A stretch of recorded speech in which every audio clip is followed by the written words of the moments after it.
क्यों लगते हैं भगवान श्री कृष्ण के 56 भोग। भगवान श्री कृष्ण से जुड़े कई अनसुने रोचक तथ्यों को जानते हैं। नमस्कार, आप सभी के हिंदी कहानी में स्वागत है। वीडियो को लाइक करिए, नहीं तो चैनल को सब्सक्राइब करिए, प्यारा सा कमेंट करिए और भगवान श्री कृष्ण के रोचक तथ्य को जानिए और इंटरेस्ट लीजिए। भगवान श्री कृष्ण के लीलाएं तो आप जानते ही होंगे, लेकिन क्या आप उनके जीवन से जुड़े कुछ अंदरूनी बातें को जानते हैं? और आइए सुनिए पूरा। भगवान का जन्म बहुत ही विपरीत परिस्थिति में हुआ था। कारागार में जन्मे श्री कृष्ण की जान बचाने के लिए उनके पिता वासुदेव उन्हें नंद के पास छोड़ दिया था। नंद और यशोदा मैया के यहाँ ही कान्हा का पालन पोषण हुआ। मैया यशोदा के साथ उनकी अटखेलियां हो या गोपियों के संग उनकी रासलीला बस कुछ मनमोहक हुआ करती थी। कुछ ऐसे ही प्रकरण भगवान से जुड़े रहे हैं जो कि आम लोगों की पता नहीं है। उनके जीवन, वंशावली और शारीरिक संरचना और बलिदान से जुड़ी कई रोचक बातें आइए आपको हम इस कहानी के माध्यम से बताते हैं। भगवान श्री कृष्ण की परदादी का नाम मारिसा था। उनके बड़े भाई बलराम की माँ रोहिणी नागवंश से जुड़ी हुई थी। बलराम भगवान श्री कृष्ण से 1 साल 8 दिन बड़े थे, लेकिन श्री कृष्ण ने उन्हें पिता तुल्य स्थान दिया था। गोकुल को इंद्र के प्रकोप से बचाने के लिए जब गोवर्धन पर्वत को भगवान श्री कृष्ण ने अपनी कनिष्ठा उंगली पर उठाया था तो वह 7 दिन तक भूखे रहे थे, जबकि भगवान हमेशा 8 पहर भोजन करते थे। गोकुल के लोगों को जब ये बात पता चली तो गोवर्धन की पुनः स्थापित करने के बाद लोगों ने 8 बार के हिसाब से 56 तरह के पकवान बनाकर भगवान श्री कृष्ण को खिलाए थे। तभी से भगवान को 56 भोग चढ़ाने की परंपरा शुरू हुई है। यह फैक्ट अच्छी लग रही है तो वीडियो को लाइक करिए, नहीं तो चैनल को सब्सक्राइब करिए, प्यारा सा कमेंट करिए और आइए जानते हैं आगे। हमेशा चेहरे पर मंद मुस्कान लिए हुए मधुर स्वभाव के श्री कृष्ण की मांसपेशियां युद्ध के समय विस्तृत हो जाती थी। सामान्य दिनों में कोमल और लावण्यमय नजर आने वाले शरीर युद्ध के समय अत्यंत कठोर हो जाता था।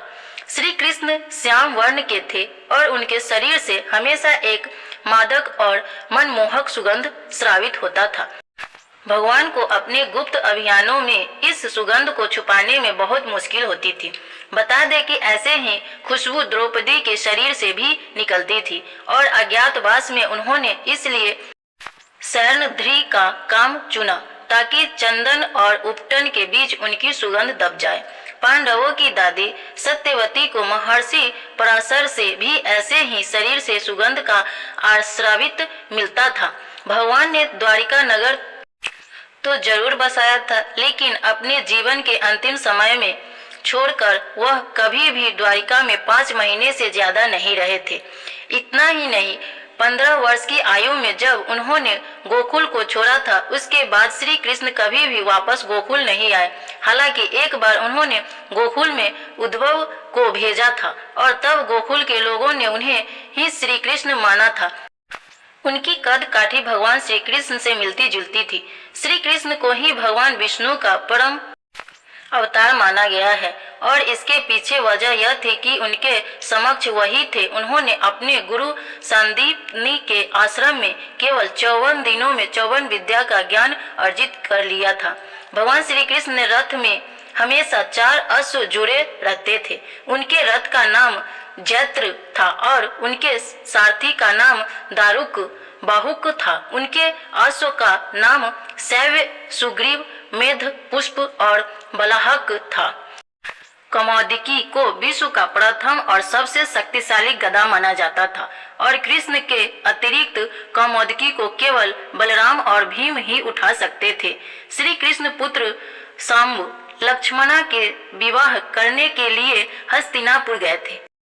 कहते हैं कि धनुधर अर्जुन सर्वश्रेष्ठ धनुधर थे, लेकिन एक बार मद्र की राजकुमारी लक्ष्मणा के स्वयंवर में अर्जुन भी लक्ष्य भेद नहीं कर पाए। तब श्री कृष्ण ने लक्ष्मण भेद कर लक्ष्मणा से विवाह किया था। महाभारत युद्ध में कर्ण ने श्री कृष्ण से प्रार्थना की थी कि उनके निधन के बाद उसका अंतिम संस्कार ऐसे जमीन पर हो जाए जहां कोई पाप नहीं हुआ हो, लेकिन संसार में भगवान को ऐसी कोई जगह नहीं मिली तो उन्होंने अपनी हाथों पर कर्ण का अंतिम संस्कार किया था। यह सब तथ्य कौन कौन लोग जानते थे कमेंट में जरूर बताइएगा। कमेंट में बताइएगा कैसा लगा यह रहस्य। धन्यवाद।